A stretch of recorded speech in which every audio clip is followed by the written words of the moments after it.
Welcome to our deep dive into the secret lives of some of history's most intriguing popes. In the annals of the Catholic Church, popes are revered as the successors of St. Peter, chosen by God to lead the faithful. But behind the veil of piety and sanctity, these men harbored secrets, hidden truths that whispered through the corridors of time. Before they took their holy vows, these men had lives and loves that history often overlooks. Join us as we unearth the stories of papal indiscretions, exploring a time when the lines between spiritual devotion and earthly desires blurred, leaving behind legacies shrouded in both reverence and scandal. Our journey begins in the 15th century with Pope Pius II, a man of letters and ambition. Before he ascended to the papacy, Pius II, then known as Enea Silvio Piccolomini, was a diplomat and a poet. A man of the world, his travels took him across Europe, where his path was not always one of piety. In the rugged lands of Scotland, a child was born, a son, bearing the weight of a secret. The whispers of this love child followed Pius II, a constant reminder of his past. Though the child sadly did not survive infancy, the secret remained. Years later in Strasbourg, another liaison, another child, a daughter this time. This time the mother, a woman named Elizabeth from Brittany, held her child for a mere 14 months before death claimed the young life. These events, shrouded in secrecy, reveal the human story behind the papal mask. Our next tale takes us deeper into the world of papal intrigue, focusing on Pope Innocent VIII.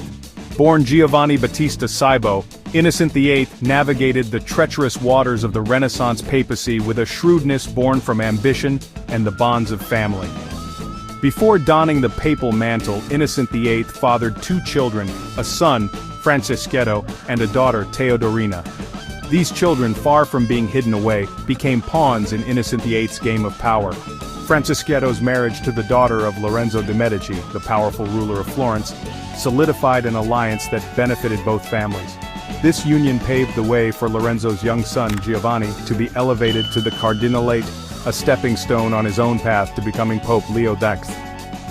Teodorina too was married into a prominent Italian family, the Uso di Maris, further solidifying Innocent VIII's influence. These were not mere matters of the heart. They were strategic alliances that demonstrated the complex interplay of family and power in Renaissance Italy. Our final story brings us to the tumultuous era of the Reformation and the reign of Pope Clement VII. Clement, born Giulio de' Medici, was a man caught between the weight of his family's legacy and the upheaval engulfing the church. The Medici were renowned for their power and patronage, but also for their ruthless ambition. Clement's own path to the papacy was marked by both. Whispers followed Clement, whispers of a relationship with a young woman, perhaps a servant, perhaps someone he held in his power. This relationship, whatever its true nature, produced a son, Alessandro de' Medici. Alessandro's very existence challenged the sanctity of Clement's vows, a living embodiment of the Pope's hidden past. Yet Clement, bound by the ties of blood and perhaps a sense of paternal duty, acknowledged Alessandro and orchestrated his rise to become the Duke of Florence.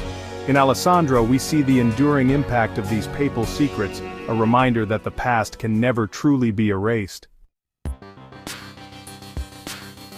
These stories, whispered through the ages, remind us that even those who rise to the highest echelons of religious power have complex and often hidden pasts.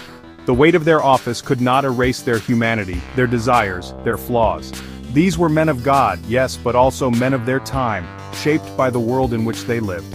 Thank you for joining us on this journey through history. Don't forget to like, share, and subscribe for more fascinating insights into the hidden corners of the past. The lives of these popes, filled with both piety and scandal, serve as a reminder that history is rarely black and white, but rather a tapestry woven from both darkness and light.